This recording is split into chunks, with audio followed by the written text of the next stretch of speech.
Okay, so today's project for the day is this here. I just have to take the top layer off so that I can put fabric paper in there and throw some stone down. And we're going to use that sucker right there.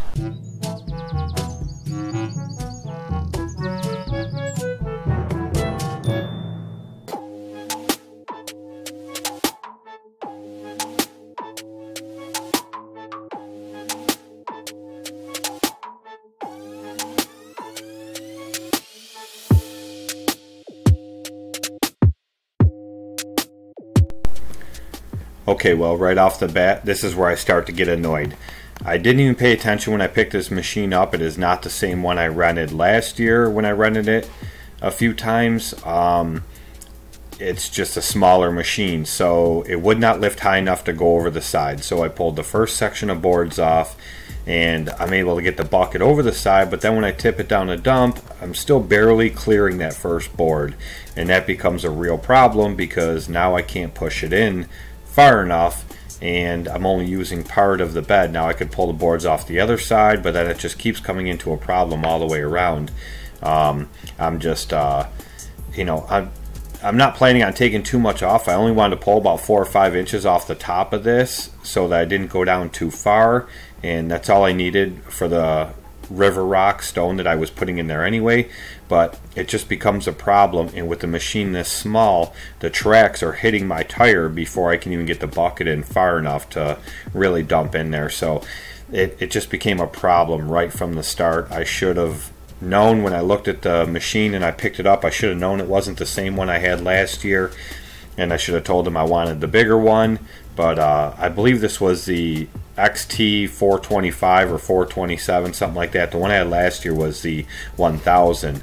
There was a real big Toro Dingo at GIE last year, and that had extendable forks that went way out. That would have been real nice, but that was a lot heavier, and I definitely couldn't have hauled it with this trailer.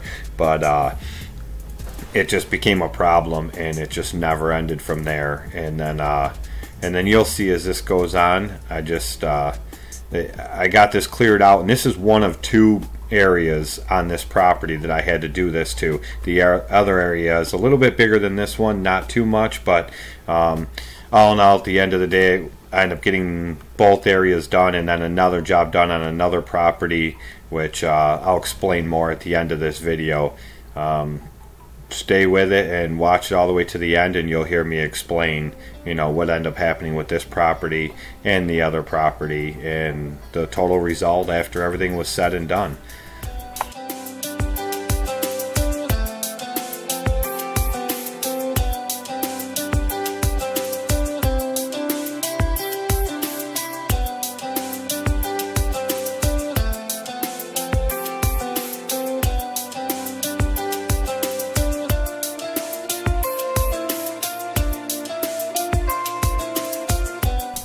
Okay, now I'm sure at this point many of you professional operators are wondering, why in the hell am I digging this out by hand instead of using the machine? Well, whoever put these curbs in, the rebar they ran through them, instead of running the rebar down, straight down from the curbing or at an angle, they ran them straight out. So the rebar is sticking out into the dirt area here, and every time I got up close with the bucket was hooking on it. So I figured rather than catching the bucket and pulling up and destroying the concrete curbing to where I'd be responsible to fix it, I would just dig it out by hand. No big deal. I've never been afraid of a little hard work. And so then I go back over here to try to push this dirt up a little bit more. I even take one of the boards at one point and stick the board down in the edge there and push against the board to push some of the dirt over. Actually, that's what I'm doing right here.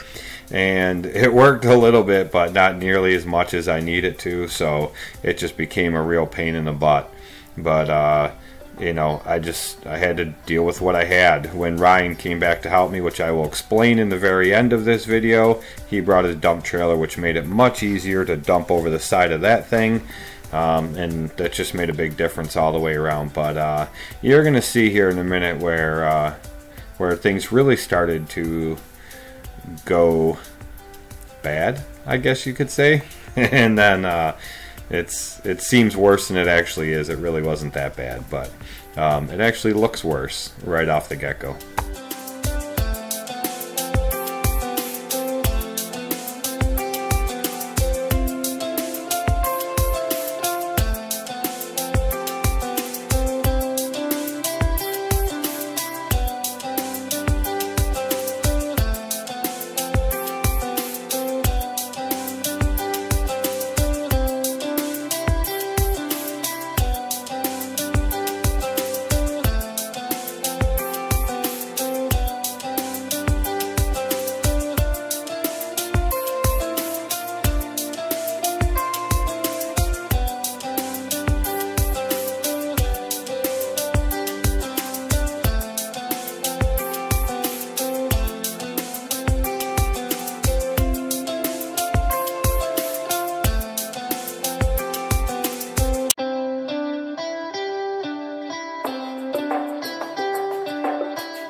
Boy, that sweatshirt's screwed now. Brand new sweatshirt. Look at them globs of blood. There's blood all over the parking lot over there. I sliced right through that finger, and right through that finger, shoveling into the bucket.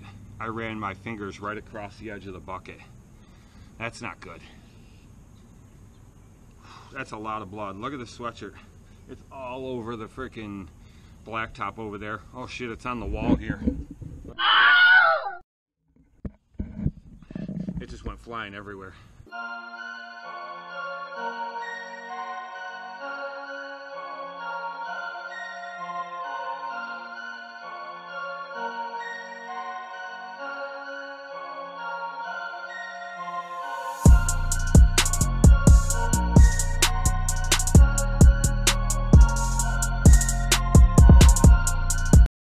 So it was a very eventful weekend, and I did everything you just saw with that dirt work was done Saturday morning, and I didn't have that machine for an hour before I cut my hand open. I mean, it doesn't, I don't know if you can really see it now. They've already started to heal up. I've had antibiotic cream on it all weekend and Band-Aid to get it to close up, and it really didn't look that bad at all. It just, when it happened, it scored it out and it got on that pillar, you know, because the way the blood scored it out, and it didn't seem like it was all that bad, but the fact is I couldn't get it to stop bleeding. That was the problem. And my medical kit is inside my enclosed trailer, which I'm going to get today. I don't know why I switch it back and forth to trailers instead of just keeping it right here in this truck. So that's where it's going to be from now on. I'm going to keep it in this truck. That way I'll always have it. But, you know, I knew my wife was at karate with my son, so I called Ryan, and he ran up and he brought me peroxide to pour on it and paper towel to clean it up, and then to some Band-Aids to put on it so I can keep it clean. But after I called him, I had one piece of napkin in this truck. I put that on, I wrapped electrical tape around it, and I went back to work. I started the machine back up, started digging again, and I just went back to it. Well, it quickly soaked right through that napkin, and it was even making the electrical tape run off my hand, just because it was just bleeding so much. It just wouldn't stop. So it's the most ridiculous thing in the world. But anyway, in the meantime, Ryan was on his way up, and he tried calling me to make sure I was all right, and I didn't answer the phone because I was running the machine. I just went back to working, and so he called my wife, and then they both were calling me thinking that I had lost a lot of blood and passed out or something. It just turned into this whole big ordeal. And so anyway, the rest of the day, Ryan he goes, you know what, the dump truck filled up way too fast, and I took a lot more dirt out there than I thought I was going to be taking out of there. And so Ryan took the dump truck, we unhooked it from this trailer, and he took it and dumped it, and then hooked up to his dump trailer and hauled it back up to the job site. And now we just hooked the dump trailer to his 450, and we finished off the little bit left we had to do there. Then we went to the other job. I did not film that, where I had to take out this huge center section in this front yard and rip out 4, 5, 6, 7 stumps we had to rip out and cut down 2 small trees and then rip those stumps out. So we got all that done, and then we went back and got 4 tons of stone to fill in the 2 areas that I had to dig out at that job site. So, and you guys only saw the one because I just stopped filming after that. I was just so annoyed. I was irritated that this dingo wouldn't lift high enough to put the dirt into my dump where I wanted to. The one I rented last year did. This was a smaller machine. So it was just a big pain all the way around, so I'd stopped filming. But so Ryan helped me with the rest of that. I was going to throw him a couple $100 for helping me, but I have this commercial rototiller he's wanted for a while. I haven't used it in 3 years, so I told him he was going to buy it off me for a few $100, and I told him, you know what, just take it. We'll call it even. Thanks for helping me out today, and we'll just call it even. You can just have the tiller. So he was more than happy with that, and so it worked out. I got everything done I had to get done. But it turned out to be a crapshoot of a weekend. So anyway, everything's done, and now it's Monday morning and it's raining again, and I just have a bunch of running around to do today. I rented that machine. I've been looking for weeks. I've looked at a couple real small. One was a Bobcat 310. It was just a real small one, and I don't need anything big. I need something small that I don't need a bigger trailer to trailer it, that I don't something small enough I can get into tight spaces. And I've been wanting one for a few years, and a Toro Dingo would be perfect, or like a Bobcat, like an MT85 or something. That would be perfect. But I just haven't been able to find one that I want, and a lot of them have like monster hours on them, and guys want a ton of money for them, and I'm just not paying it. But I did find this mini tractor with a loader on the front. It has a loader bucket on the front, and it's just a tractor, and it's a small subcompact tractor. It only has 135 hours on it. The guy's asking $7,800. It's about an hour and a half away from me, and I'm really looking at that, even though I wanted something like a Toro Dingo or a small Bobcat or something. I'm really looking at that one because it'll have the bucket I want. It's still small and compact enough that I can get into tight spaces. I don't need a bigger trailer to haul it around. And it gives me the option to put a smaller, like 4-foot brush hog on the back, because I get calls for brush hogging a lot. So that could be an option too. But either way, the Dingo I had last year definitely would have lifted high enough to put the dirt in the truck. This one didn't, and that's just my weekend. So, you know, all in all, I got the job done. You know, I got both the jobs done, and I just returned the Dingo now to the rental place, and that's that. You know, I can't complain. The work's done, and it is what it is.